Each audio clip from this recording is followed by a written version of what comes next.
네. 회의록에 대해서 여쭤보겠습니다. 국무회의 끝나고 누군가 회의록은 만들어야 되지 않냐라고 해서 증인이 대통령 부속실 직원에게 참석자, 모인 시간, 헤어진 시간, 발언 요지를 메모해 주라라고 하셨죠. 그렇습니다. 통상 국무회의 회의록은 언제 작성됩니까? 국무회의가 개최된 때로부터 빠르면 7일, 통상 뭐 한 열흘 이내 이렇게 만들어지는 것으로 알고 있습니다. 네. 비상계엄 선포 당시 회의록이 작성되지 않은 이유는 무엇입니까? 이 첫 번째 이유는요. 원래 그 회의록 작성의 책임자는 저희 행안부의 의정관이 작성하도록 되어 있는데 그 당시 국무회의에 의정관이 참석을 간사입니다. 간사인데 이 간사가 참석을 못했기 때문에 국무회의 참석자라든지 개최 시간, 종료 시간, 발언 요지 등을 확인하는 데 시간이 걸렸을 것이고요. 무엇보다도 이제 그 비상계엄 선포 이후에 비상계엄이 뭐 내란이다라고 몰아붙이면서 뭐 회의록 작성을 하는 것이 비상계엄에 동조하거나 비상계엄을 방조하는 것이 아니냐라는 분위기가 형성돼 있었던 것 같습니다. 그런 상황에서 더 이상 회의록을 작성할 수는 없었을 것이라고 생각을 하고요. 제가 12월 8일자로 사퇴를 했기 때문에 그 이후의 정황에 대해서는 제가 자세히 잘 모르겠습니다. 네. 국무위원들 국무회의 후에 부서는 실제로 어떻게 이루어집니까? 부서는 국무회의를 마친 다음에 그 관계 장관들이 자기 집무실로 돌아가서 전자적인 서명을 하는 방식으로 이루어집니다.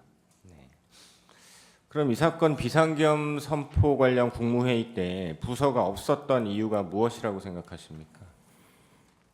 제가 알기로는 부서의 시점에 대해서는 특별한 규정이 없는 것으로 알고 있습니다.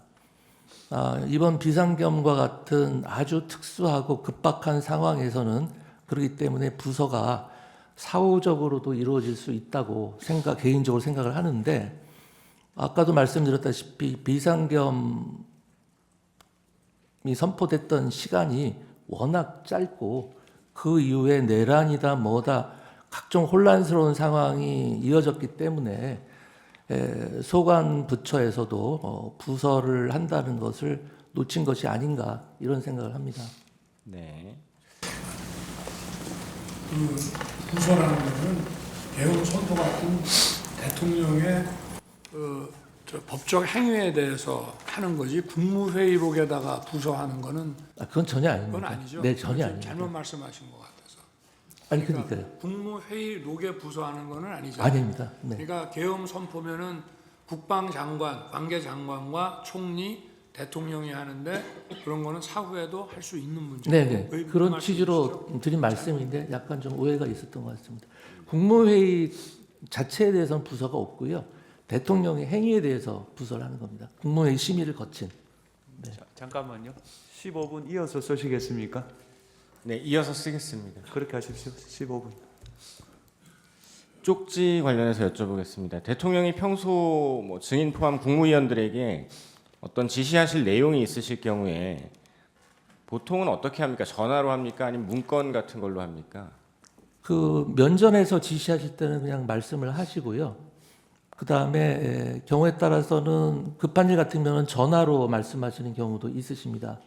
그리고 보통은 이제 정식 개통을 통해서 지시사항이 이렇게 문서로 내려옵니다. 네. 증인은 비상계엄 선포 전후로 대통령 집무실에서 대통령 또는 국방부 장관으로부터 비상계엄과 관련된 어떤 지시사항이 기재된 쪽지 받으신 적 있으십니까? 전혀 없습니다. 그러면 대통령이나 국방부 장관이 쪽지를 주진 않았지만 보여주면서 어떤 지시 내용을 알려준 적은 있습니까? 그런 사실도 전혀 없고요. 뭐 이번 대통령에 대한 검찰의 공소장을 보니까 뭐 보여줬다는 얘기가 나오는데 대통령이 주면 주지 뭘 보여주고 뭐 그렇게는 상식적으로 저는 납득이 안 갑니다. 네.